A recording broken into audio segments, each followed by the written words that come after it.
and conveying a new image of American leadership, a new image of America's role in the world. The problems will always be there, and there's going to be a crisis come along on the 21st or 22nd of January that we don't even know about right now. And there's going to be a crisis come along on the 21st or 22nd of January that we don't even know about. And there's going to be a crisis come along on the 21st or 22nd of January that we don't even know about. And there's going to be a crisis come along on the 21st or 22nd of January that we don't even know about.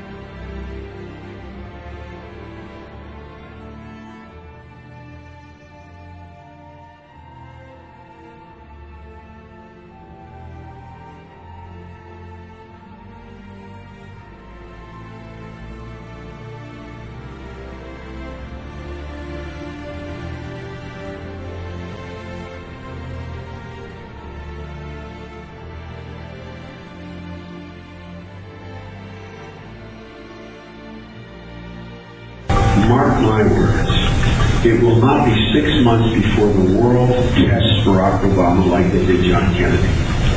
The world is looking. We're about to elect a brilliant 47-year-old president of the United States of America. Remember I said standing here, you don't remember anything else I said. Watch, we're going to have an international crisis, a generated crisis, to test the mettle of this guy. And he's going to have to make some really tough, I don't know what the decision's going to be, but I promise you it will occur. As a student of history and having served with 7 presidents, I guarantee you it's going to happen. I can give you at least 4 or 5 scenarios from where it might originate. Because of some of our congressmen who have a conscience, okay, the ones that have a conscience, that have a heart, that have some semblance of humanity, were so horrified what they saw or what they heard at this particular meeting that the information has now been leaked. And what information am I speaking of? Well, I'm going to share that with you. This is posted by InGlass. Okay? The secret meeting of Congress discusses imminent martial law. This is by B.A. Brooks. It's the United American Freedom Foundation. When am I speaking? I'm speaking that about a secret closed-door meeting that took place March 13th of this year of the United States House of Representatives in Washington. And I remember reporting on this, folks. I couldn't tell you anything because there was nothing to tell. But it's interesting to note that in the history of the United States, that this secret closed-door meeting was only the 4th time in the history of this country that such a meeting was held by the House of Representatives. Even though representatives are sworn to secrecy by House Rules number 17, some of the members, probably very few I might add, were so shocked, so horrified, so furious and concerned about the future of America by what was revealed to them inside the secret meeting. Well, folks, they have started to leak this secret information to independent news agencies around the world.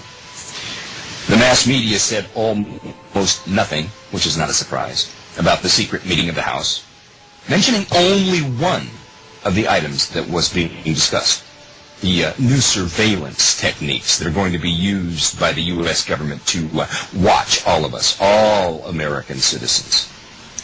The story was first released in a newspaper out of Brisbane, Australia, curiously enough, revealing the contents of the secret U.S. government meeting and plans for America, including all of its citizens. Yes, folks, us.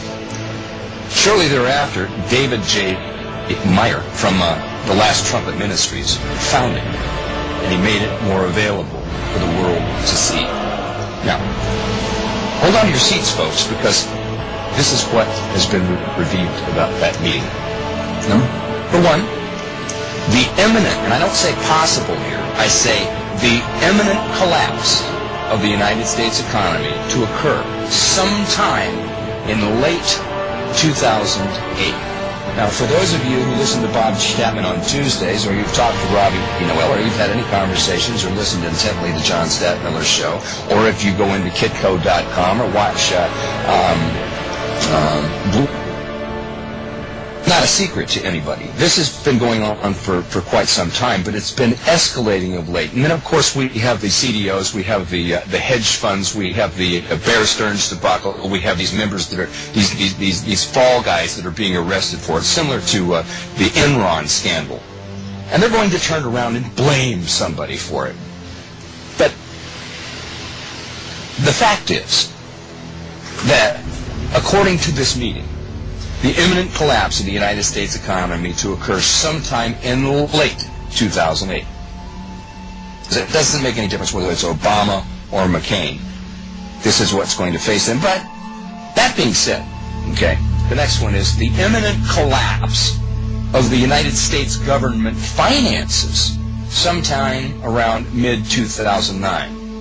Okay, so let's not, we can rule out the infrastructure inside this country falling apart because the lapdog Congress, including the Democrats, continue to keep allotting more and more money for this occupation of Iraq, which is a waste of $2 billion a week at the expense of all of the programs that they have initiated throughout the history of this country, whether it be for schools or welfare or whatever it is, okay, or roads, or everything is going to waste. Everything is going to hell in a handbasket because of this occupation, this insane occupation. Next one, number 3. The possibility of civil war inside the United States as a result of the collapse.